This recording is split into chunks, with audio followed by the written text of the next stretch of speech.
श्रीशांत की अभी हमने बात की, फौरन ही आपने जिक्र छेड़ दिया दानिश कनेरिया का। दोनों चीटर है ना, दोनों ने मैच बेचे हैं, सही, दोनों ने बेईमानी की है।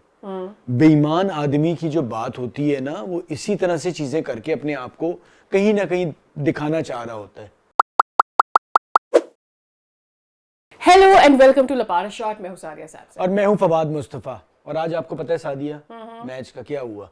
कौन जीता? न्यूजीलैंड। किससे जीता? अफगानिस्तान से। भाई इंडिया की बी टीम से। उसकी वजह यह है कि इंग्लैंड में के खिलाफ जीतने पे जो इंडिया में जश्न हो रहा था, और अफगानिस्तान को उन्होंने पाकिस्तान से भी अच्छी है, ऑस्ट्रेलिया को भी मारेगी, न्यूजीलैंड को भी मारेगी, तो शुगल में हर बंदा अब कह रहा है कि जी इंडिया की बी टीम हार गई।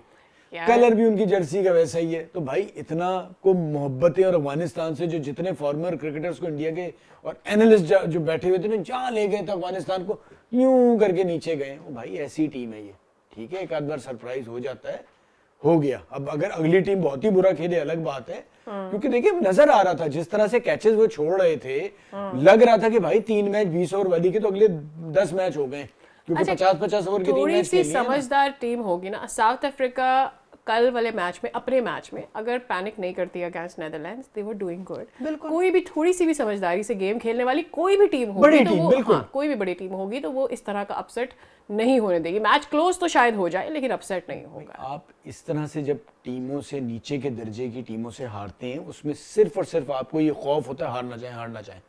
इसलिए आप जो पैनिक वाली बात करें, इसी वजह से आप हारते हैं।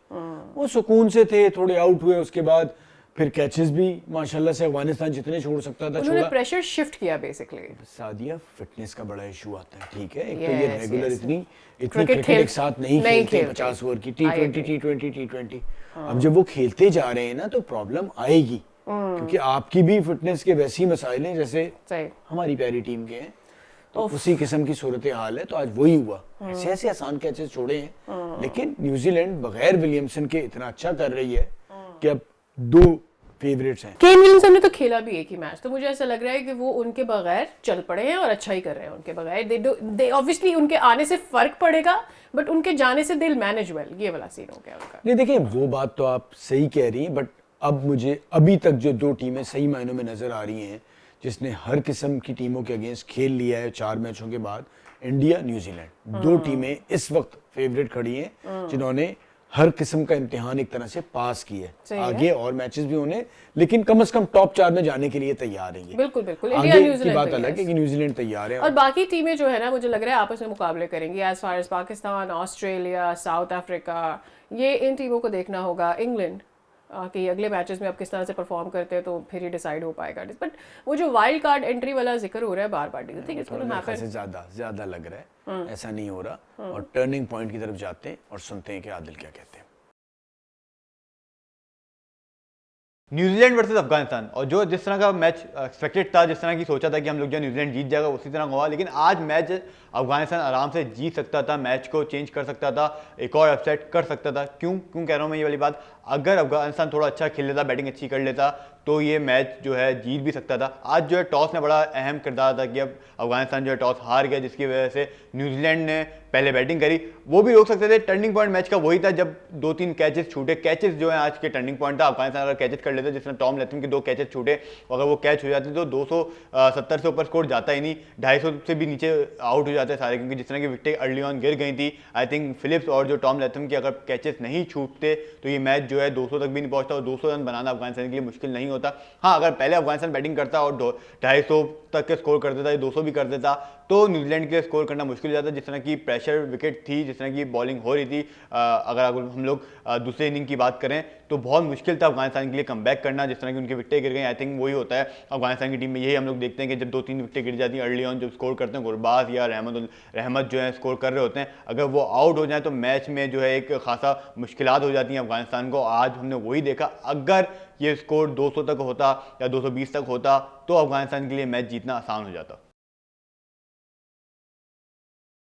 अच्छा, एक तो ये वाली बात हो रही है कि जी पाकिस्तान अच्छा नहीं खेल रहा, हम भी कह रहे हैं अच्छा नहीं खेल रहा, हमें भी ये उम्मीद है, एक मैच में ही बुरा किया है, कुछ प्लेयर के चेंजेस भी हम एक्सपेक्ट करें, अगले शो में डिस्कस करेंगे। लेकिन जो श्रीशांत बात कर रहे हैं कि जी हमारी तो जो सी टीम है वो भी पाकिस्तान को हरा देगी, ठीक है, और पाकिस्तान जो है तैयारी पकड़ ले क्योंकि हमारी तो नॉन प्लेइंग 11 जो है IPL की वो भी हरा सकती है पाकिस्तान को। तो जी वो आप भी डरे है। तो होंगे जरूर के नहीं बाद देखिए, बहुत मुश्किल हो गया बिल्कुल पाकिस्तान वो का फ्यूचर। श्रीशांत जो क्या बात कर रहे हैं, और मतलब किस तरह से अगर वो थोड़ा सा अपने मुल्क के बारे में सोच लेते जब उन्होंने अपने मुल्क को बेचा था तो ज़रा बेहतर होता। तब हो यही रहा है कि वो इस किस्म की बातें करके, हमारा प्रॉब्लम ये है कि जब हम चोरी चकारी कर लेते हैं ना, हम चीट कर लेते हैं, तो हम इस किस्म की बातें करके लोगों को कम से कम कोशिश करते हैं कि वो भूल जाएं जो कुछ हमने किया है। तो उससे कोई भूलेगा नहीं जो आप काम कर गए हैं ना, और आप ये बोंगियां मारेंगे तो और बुरा होगा।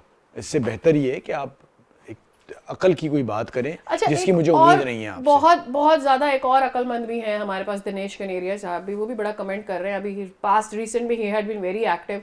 मेरे ख्याल में वर्ल्ड कप वो इवेंट होता है जिसमें आप जो भी क्रिकेट रिलेटेड बात करेंगे वो ट्रेंड कर जाएगी, तो may be that is one of the reasons. अब वो ये कह रहे हैं कि जी ज़ैनब अब्बास की जो उसने इंडिया हेट मैसेजेस किए, जिसकी हम बड़ी मुखालफत भी की हम दोनों ने बैठ के यहाँ पर, उसके पीछे कौन था। फिर वो कह रहे हैं कि जी रिजवान ने जो गाज़ा को सपोर्ट के लिए और नमाज वाली जो बात थी उसके पीछे कौन था। आई मीन इस तरह की बातें करने वाली हैं। मतलब आप क्या कहना चाहें? ऑल्दो हम तो ये गुस्सा कर रहे थे कि PCB ने टू लेट कर दिया एक्शन लेने में, ये जो बात कर रहे हैं मेरी समझ में नहीं आ रही। अच्छा, मैं देखिए श्रीशांत की अभी हमने बात की, फौरन ही आपने जिक्र छेड़ दिया दानिश कनेरिया का। दोनों चीटर है ना, दोनों ने मैच बेचे हैं, सही, दोनों ने बेईमानी की है। बेईमान आदमी की जो बात होती है ना, वो इसी तरह से चीजें करके अपने आप को कहीं ना कहीं दिखाना चाह रहा होता है। अब वो भी एक साइड पकड़े हुए, जिसके ऊपर आपने शायद आपने भी देखा है शोएब मकसूद का जो उन्होंने उस पर बात की है कि शोएब मकसूद ने बेहतरीन कि जी मैं गया था, आप एक ग्रेट प्लेयर होते थे एक जमाने में, आप कहा जा रहा था कि वो बॉलर होंगे कि स्पिनर के जितना पाकिस्तान में किसी ने भी आउट नहीं किया टेस्ट में, वो करेंगे आप, और आप खुल के इस मुल्क से के साथ खेले, इसकी तरफ से खेले, आपका नाम बना। आज अब दानिश कनेरिया भी जो है यहीं के पासपोर्ट पे जाके आपका वीजा लगा और अमेरिका में बैठे हुए हैं।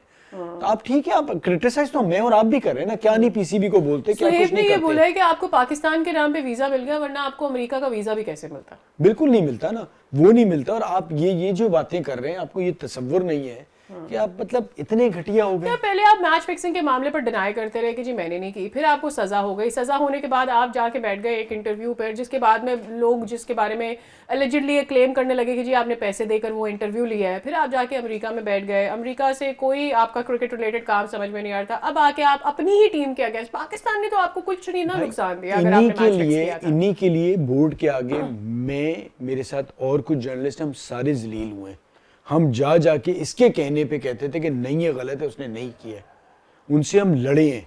That time I used to work for a sports channel, और वहाँ पर बैठे हुए बीपर्स जब हम लेते हैं फ़ोन पे बात करते हैं, I remember going all out उस वक्त के PCB के कॉरेस्पॉन्डेंट थे उनसे कि इट इज़ अनबिलीवेबल कि वो ये कर सकता है। इट इज़ PCB को हर जगह पर जाके अपने प्लेयर को ओन करना चाहिए, फाइट करना चाहिए, ये करना चाहिए, वो करना चाहिए। उसके बाद ये हमारा स्टांस था। हम सब के साथ भी धोखा किया, उन्होंने झूठ बोला, जिस चीज से ये रोजी कमाते थे उसके साथ झूठ बोला, चीटिंग की, और सारी जिंदगी जो कुछ भी कर लें, जितना ये करेंगे उतनी ये बात उछलेगी।